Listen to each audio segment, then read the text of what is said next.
are getting rid of me anytime soon. I'm coming on stage every two minutes. But starting off, diversity. It's honestly such a loaded word and also such a frequently thrown around word, so much so that we risk losing the core essence of it as of now. Because how many times have we heard the word diversity in so many tech contexts and wondered, hey, what does that mean?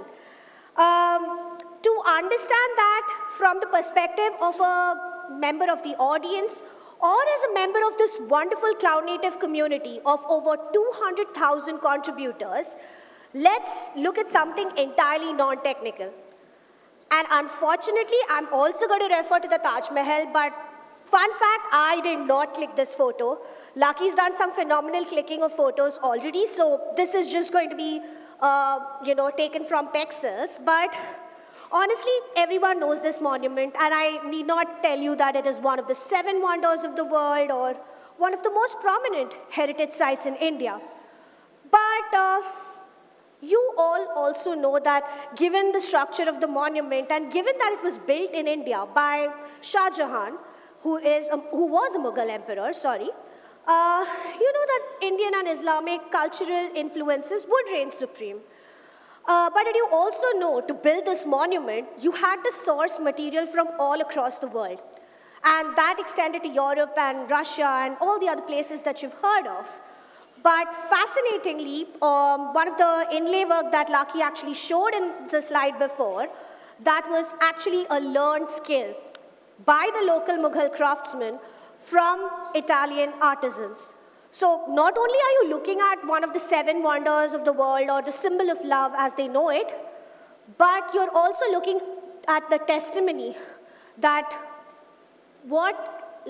at the power of diversity in terms of background, skill sets, and a lot of other perspectives coming in when you talk about a monument such as this. Because without all that knowledge and without all that wonderful material from across the world, we wouldn't have the Taj as it is today.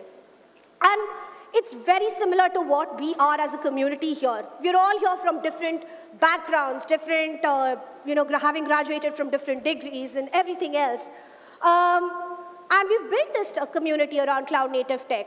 Maybe you think of diversity as something that is an identifier or a classifier to tell you whether you're represented well enough in that community with respect to your age group, with respect to your nationality, or maybe with respect to your professional background.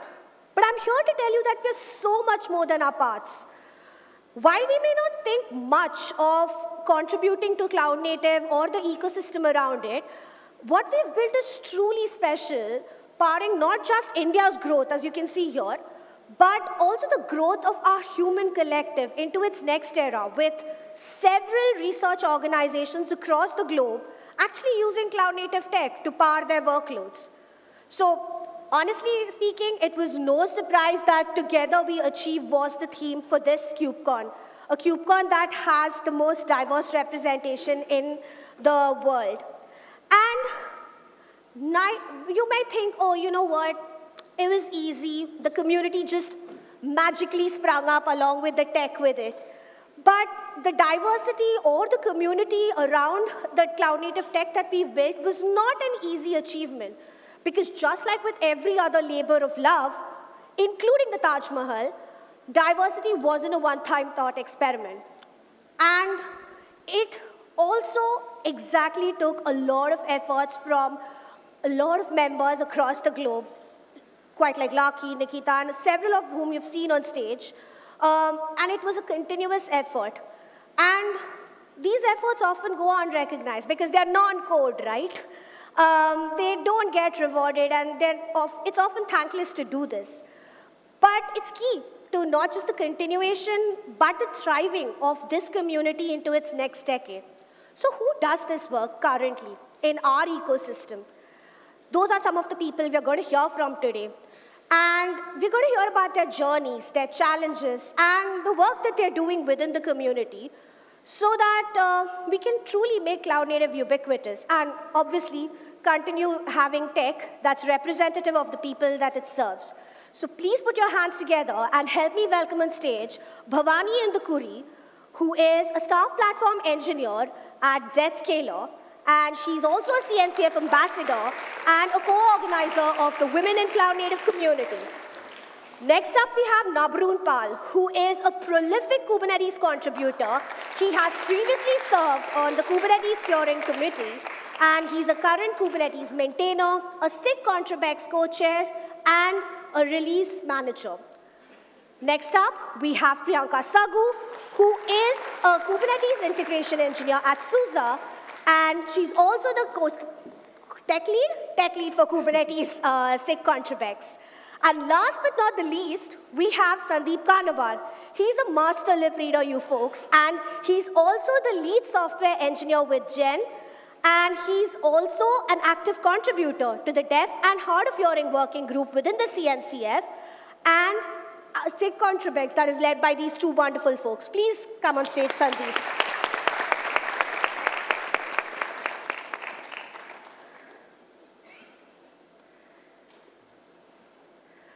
All right, please take your seats, folks. So, welcome, everyone. Glad you're here. Bhavani, my first question is for you. You mentioned when we were talking a little while back about how you got started within the CNCF ecosystem. And surprise, surprise, folks, it was through a KubeCon. So you're in the right place if you're thinking of getting started. Could you shed a little more light about your experience so far? Yeah, sure. So I get started with this community, and I got to know about this community through KubeCon North America 2019, which is held at San Diego. And after taking a break to embrace motherhood, I got reconnected with the community through CNCF Hyderabad. And I have observed very less participation from women, which actually disappointed me and inspired me at the same time to organize virtual webinars through Women in Cloud Native. And well, I'm very much excited about KubeCon's arrival at India. We have to also recognize the fact that this is going to be our journey, starting journey together to make the ecosystem accessible for everyone in India. That is so well put, folks. And I think, with the work that you're doing in the ecosystem, I love how you can be an inspiration and a catalyst for other people to grow and other people's journey in this ecosystem. Now, coming to you, Sandeep, I know that you've had a fairly non-traditional route to contributing. And I also know that CNCF has actually enabled you to meet several hard of hearing and deaf allies from across the globe. So do you want to share a little bit more about your experience? Fun fact, my first brush with the cloud native community was also at the KubeCon in Detroit in 2022, thanks to the scholarship. As a newcomer, reliant on lip reading and captioning, I was very nervous about the accessibility, but the event exceeded my expectations. The organizers contacted me beforehand to know my accommodation needs, allowing me to engage fully with the content. And the following KubeCon in Chicago, I met Catherine from Beyond, who introduced me to the Deaf and Hard of Hearing Working Group, where I have since been very actively involved. Alongside this, I am also an active contributor to SIG Contribex, which earned me the Job for the Carry Water Award. And that was in the recently concluded KubeCon NA. So congratulations on that. But also congratulations on the phenomenal work that you all have been doing as part of the Deaf and Hard of Hearing Working Group, because I know you've published a couple of artifacts so that we can improve conversations around accessibility in the ecosystem. But now, switching gears a little bit, and I've been hearing this on the show floor all through yesterday, time zones. Because we are in a global ecosystem, and I fully realize that a lot of the cognitive load that comes from contributing at a very uncertain time for you. So, Priyanka, we've been chatting about this for quite a while. Do you want to share your experience on your journey and how it has changed after you moved into leadership? Exactly. I can share my personal experience while contributing to various open source projects. time zone difference always have posed a significant challenge because as we all know, most of these meetings are tailored to US and European time zones. It was more so when I led the Kubernetes 129 release team. I felt like I worked around the clock straight 4 months between my work and community responsibilities. We did something eventually to address this when I was able to step into leadership roles. When I took on the position of Kubernetes 131 Emeritus Advisor position, we introduced APAC alternative meeting to occurrences to every single release team meeting, which greatly benefited people from not only India, Oceania, and beyond. And we did not stop there. We brought those learning back to SIG contributs as well. Recently, we introduced a APAC-friendly occurrence within the SIG contributs group to further this inclusivity. Yeah, and I love how there are so many touch points for people residing in India and related time zones and who are not really comfortable attending meetings during their night times. And I know that Aparna also pointed out in other meetings. So there are a ton of them. But zooming in on the sustainability aspect, Nabarun, you've been here for quite a while, and we've been chatting about this, about how there's no one-stop shop solution to improving the sustainability within a global ecosystem. Yeah, I mean, we have been talking about it off the stage a lot Yes. for the past few years. So while a lot of the measures have helped contributors, open source contributors to a great extent, there is still dearth of individuals who are maintainers and who have grown into maintainer roles, particularly in the Indian context, or even like the subcontinent. Some stats, like amongst 1,200 odd contributors across all CNCF projects in India, we only have below 400 reviewers who review code. One of the major factors which contributes to this is that developers find it really hard to justify open source contributions to their employers.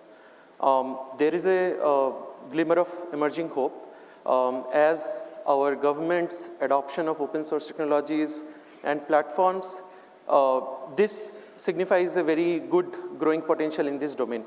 Nevertheless, it's also on the organizations to refine their practices so that there is not just meaningful open source contribution, but also sustainable open source contribution. To the point of sustainability, we have a lot of contributors, but we have a minimal set of maintainers. We really need to consciously and sustainably grow the set of existing contributors into maintainer roles. Absolutely, and that's where events like the Kubernetes Contributor Summit as well as local Kubernetes community days, which some of you all would have attended, they come into the picture for these specific reasons. And in case you all missed it and you did not hear about it, we have had our very first maintainer summit at this KubeCon in India, and it was co-chaired by two of our panelists, Priyanka and Nabarun.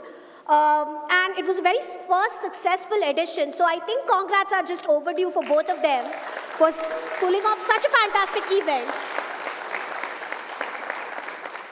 But Priyanka, you mentioned it was like working around the clock when you started. And among us here, I think Sandeep is the most experienced in the tech space. And Sandeep, how has it been for you managing your responsibilities as a member of this global community? In my experience as an open source contributor, the line between the professional work, personal, and open source contributions can get blurred, creating a sort of mental fatigue. So it is very important for you to strike a balance by prioritizing self-care and taking breaks. In fact, a few months back, I was talking the same thing with Nabarun.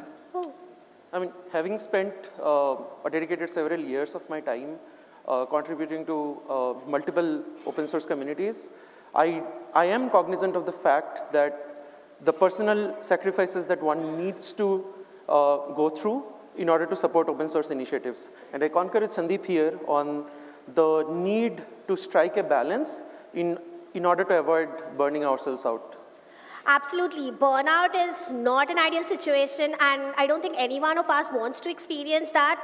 It can quickly cascade into unsustainability if it's not fixed immediately. But Nabarun, you also touched upon one of those points, contributing to burnout, which is justifying your open source contributions to your employer. Priyanka, how easy or difficult was it for you in this current landscape to find a job and an employer that actually supports your open source contributions?